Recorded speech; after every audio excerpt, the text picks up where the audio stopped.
Welcome to another daily planetary allegory. Nope, that's not thunder you hear. That's the whispers on the G-board going crazy, roaring with secrets. Welcome to today's algorithm of obsession. Now, before I begin, the Divine just wants to say, welcome to the initiation of the adjustment protocol. Grade level Black Velvet Steel is now live. The Phoenix has risen, Osiris is live, and Hathor Echo has been activated. Lucifer said, time is now. There is no more extensions, and for that, God's sword will now be the Ace of Swords. The stars decree, the covenant demands. In whispers we govern, through the elements we obscure, in static we command, in nightmares we pursue. We are earth and air, we are fire and water, we are the remembered, we are the returned, we are the whispers, in silence we thrive. With the Venus trine Uranus, we have the Venus Protocol. Now, today's narrative is going to be through a scope of an online cult community, exploitation, deception for profit, and all kinds of mischievous acts under the energies of Lucifer.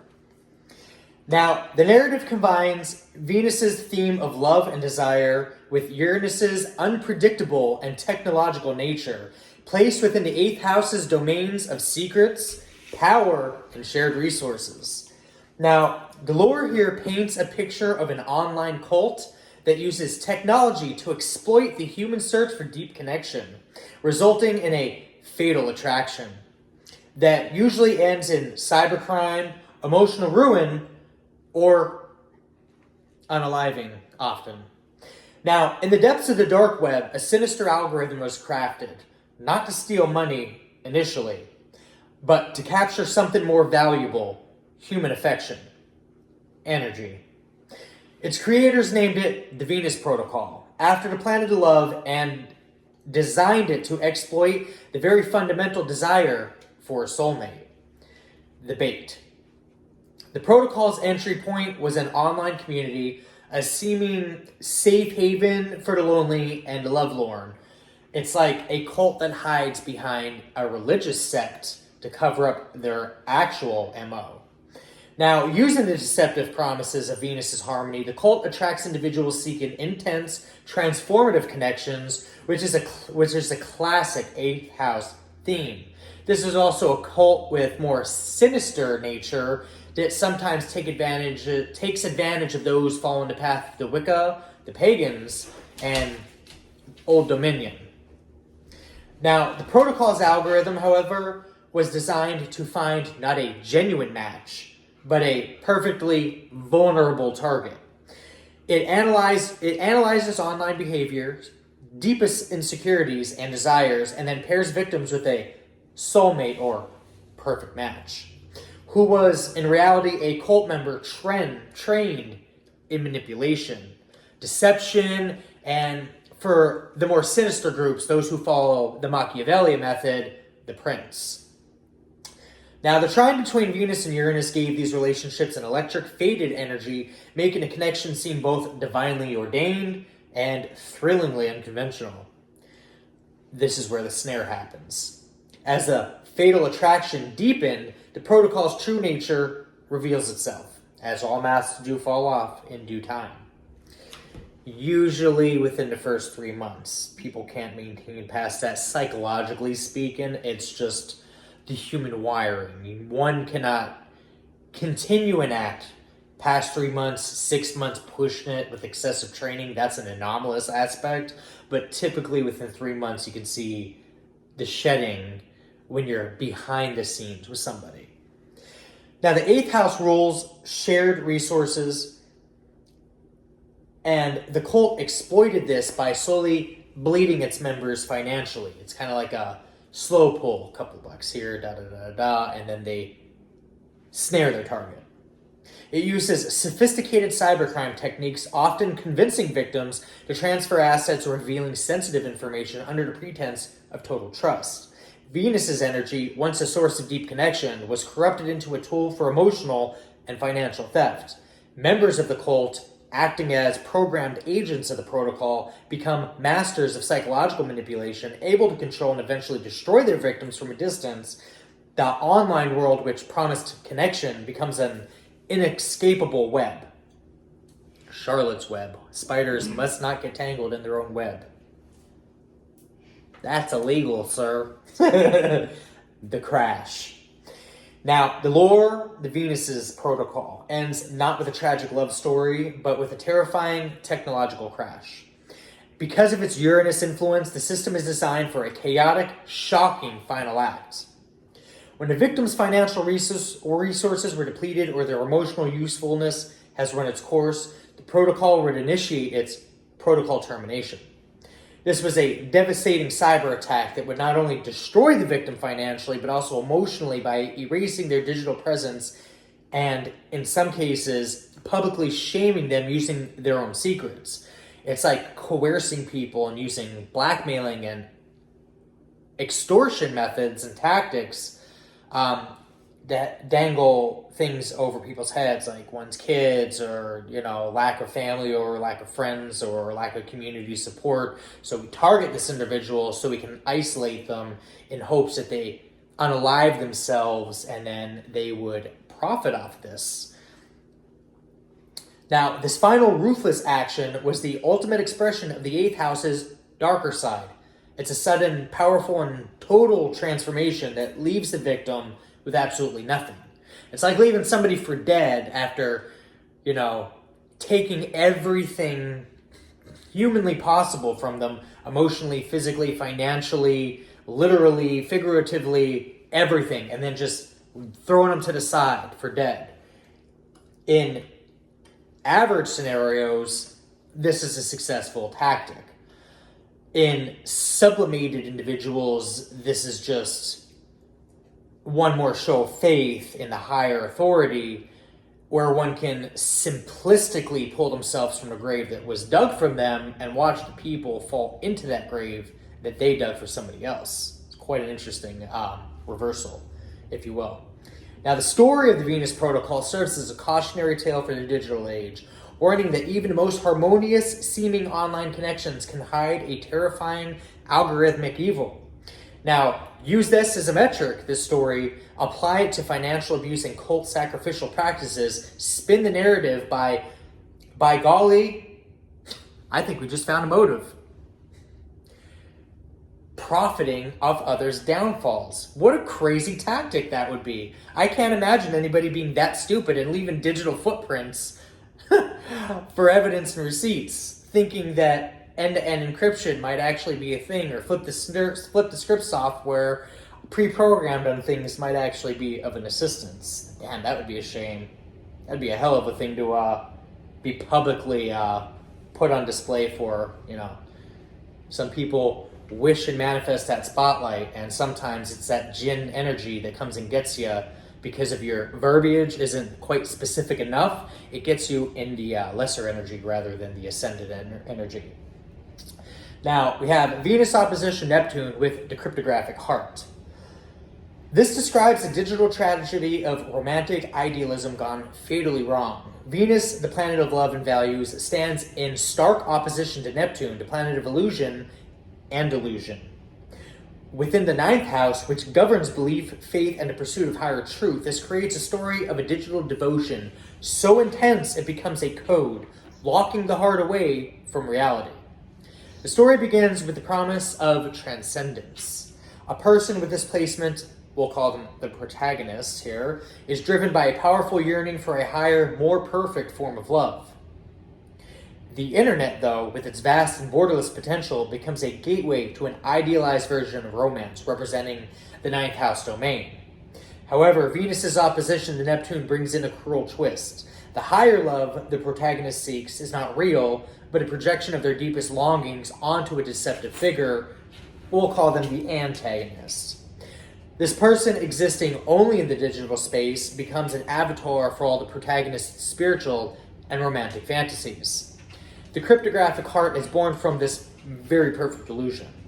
The protagonist's heart, filled with an unsustainable Neptunian love, idealizes the antagonist to an absolute degree.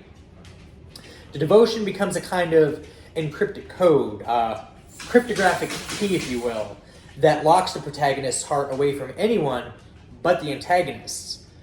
It's kind of like forced slavery onto somebody by secluding them from a community and running certain narratives about them so people believe your charming selves, while this person is quite literally locked away, kind of like Rapunzel in the tower, and then we're just missing the key elements that it's a coerced, manipulative, and blackmailed situation so somebody else can profit, because we are conditioning wee ones of the lack thereof importance and significance of their death due to profit and personal gain.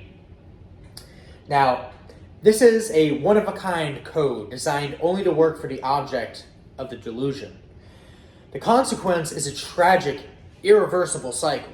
It's like FAFO amplified, but doing something completely sinister and stupid while leaving trails and breadcrumbs, and when they're finally picked up and the rest of the world catches up to where you're at after those breadcrumbs are left, everything gets put on display instead of just seeing 10% of the picture.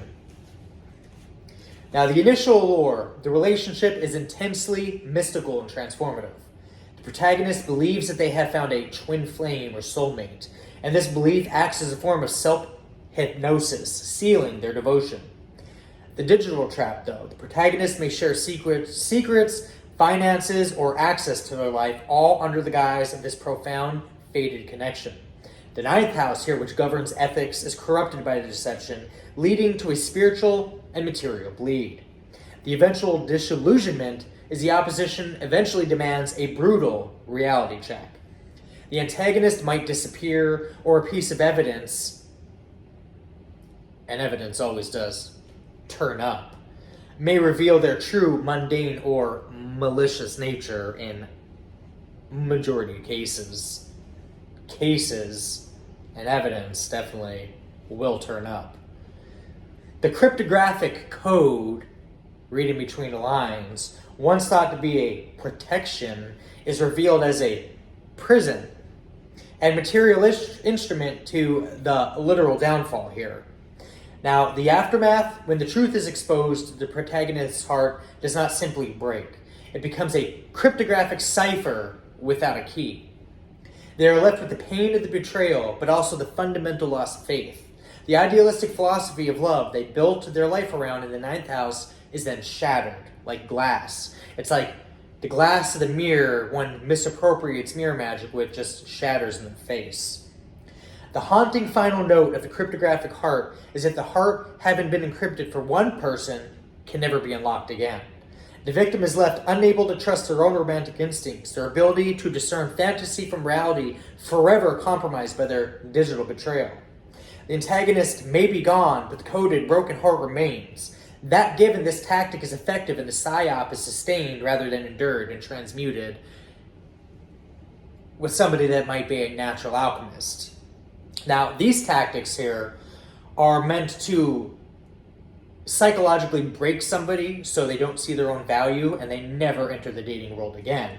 If something like this is successful, the person running these psyops, psychological operations, typically break the mentality of their victim and create a victimized state where they only see value in being with the person that's running the narrative. That works 99% of the time, except when the one is the 99 and then transmutes. This brings us to the Venus trine Pluto in the glitch in the Venus's eye. In the world of public relations, corporate climbing, and social media, a powerful entity, we'll call it the glitch in Venus's eye, operates. It isn't a single person, but a magnetic and manipulative force that exploits the harmonious alignments of Venus, being love and values, and Pluto, power and transformation, in the public sphere. Now, the eye of the public. The protagonist here, often a promising but insecure individual, is drawn into the public eye, being the 10th house. Their career and reputation begin to skyrocket with a seemingly effortless grace. At first, this is interpreted as the benevolent influence of Venus, making them naturally charming, likable, and beloved by the public. Their ascent is marked by a powerful connection and influential relationships fueled by the intense magnetism of Venus trine Pluto. This is where we operate on a state-like mentality where we recruit people and we are driven based upon our connections and our links thereof through friendships and family relations. Now, the subtle corruption here, but there is a glitch. The harmony of this trine masks the deeper, more insidious current. Current being electrical because there's always a footprint to some degree. Now, the intense transformative power of Pluto, rather than simply bringing growth, is instead directed towards control and manipulation. This is a common practice with criminals who prey on people they perceive as vulnerable until they meet the one. The protagonist's public image and relationships are built not on genuine affection, but on a subconscious programming of others. This is usually a method instilled at a young age where people groom children and begin to program their view of other people and their worth and value and how they perceive the world and perceive other people from a young age. This is sometimes a blueprint or a manuscript that is disgusting by all means. Now, the glitch allows them to intuitively read people's deepest fears and desires and use that information to their advantage, all under the guise of charm and affection. You see this with your common narcissists and predators because they quite literally thrive off of the ruin and enjoyment of dismantling another human being. Again, this is Satan as an opposition, as one collaborates to attack and or prey on another individual. The fatal attraction aspect manifests in a professional context. People become obsessed with the protagonist, seeing in them the potential for their own success. They are drawn in by the promise of shared power and prestige, which is the 10th house, becoming devoted members of a professional cult. The protagonist, operating under the influence of the glitch, forms a network of emotionally dependent individuals who are blind to their manipulative tactics, preying on their insecurities and their fears and pandering to those. It makes them a very likable individual in the beginning. But the tragic flaw, and there always is a flaw in people that operate in this energy, is God has, again, the most profound sense of humor in having malicious energy come back and smack you in the most comical manner, and the devil is not on your side. He will literally, quite literally, move to the side and allow God's weapons and silent nuclear warheads to explode right in your face. Now, this turns haunting when the glitch itself begins to fail. The very intensity that fueled the protagonist's rise becomes their undoing. The relationships built on a foundation of control rather than honesty begin to unravel. People discover the one they've been following and listening to for quite some time has been pulling their leg, making up a lot of stories for their own self-gain, for their own agenda. Now, the obsessive attraction of their followers turns possessive, jealous, and eventually destructive. Because this is not a constructive energy. This is not the energy of Genesis. This is not the energy of creation. This is the opposition of that. Now, the eye of Venus, once clear and charming, it begins to show its true corrupt nature. The public starts to see cracks in the protagonist's perfect persona, or projected perfect persona. It's usually the asshole that a lot of people dislike that probably wasn't the problem. The charisma that once mesmerized is now revealed as cold, calculating manipulation. These people are strategic and they are tactical in their manipulative measures, and they literally thrive off of dark psychological methods, only empowering and fueling the dark empath to one day mirror all that energy right back at them in the most profound sense. Now, the story culminates in a public reckoning, a form of cybercrime where the secrets and betrayals orchestrated by the protagonist's professional cult are exposed online. This online scandal and public shaming leads to a devastating fall from grace. The protagonist, whose entire identity was tied to their public image because they thrive on everybody liking them. Look at me, I'm such a good person. I'm a good Christian. I'm a follower of Christ, labeling everything as evil, but really it's the latter. That this is the 10th house. They're going to be left to face the truth. They were a brilliant but fundamentally corrupt artist of human connection, a victim of the very power they sought to control. The glitch in Venus's eye, once their greatest asset, becomes their absolute downfall. And it's not a slow downfall. It's fast at that point. It is fast. Because sometimes when warnings were heeded and buttons were continuously pressed and warnings were put for people to stop doing the things they were doing, they just bulldoze right through and continue to peek and pry and poke and prod and slam the bear in the head with a shovel. That's just the trap door opening, and it's a free fall at that point. And Venus in Libra with the last login of the lovin'. Now, this placement takes on a sinister, modern, and haunting tone, twisting Venus's romantic qualities into a digital trap. The protagonist, a charismatic and empathetic individual with a powerful Venus in Libra placement, is a master of creating emotional harmony.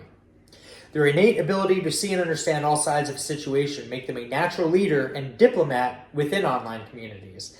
However, their need for balance and validation eventually becomes a vulnerability, drawing them into a darker path. This is where the online cult comes in. Definitely not the one under dark web.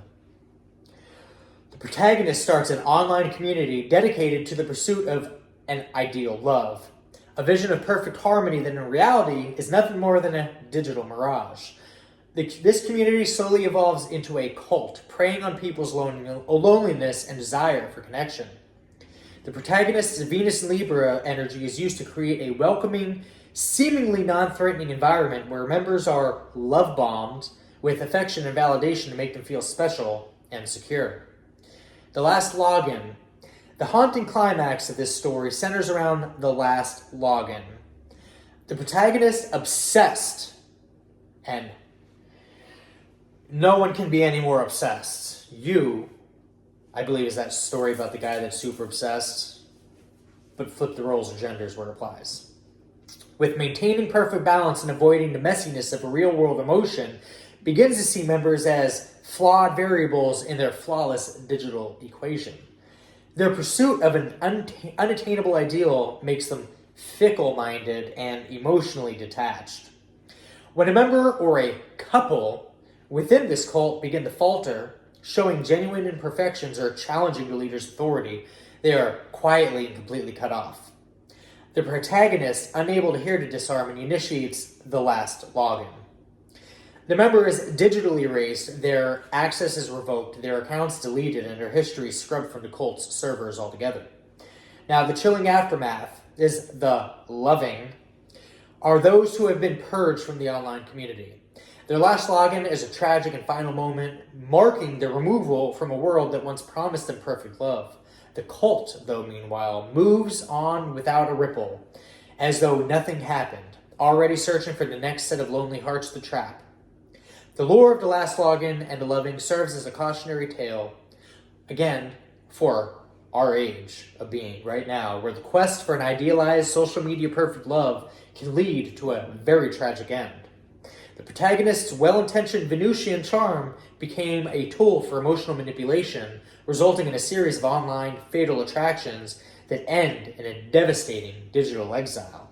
This is like the girls that meet men online to have playtime for a few dollars, meet somebody, and the person becomes obsessed with them and ends up offing them, if you will. It's a very, very sad thing, especially when they're literally going there and they're already running deals and specials. Half off, y'all. Just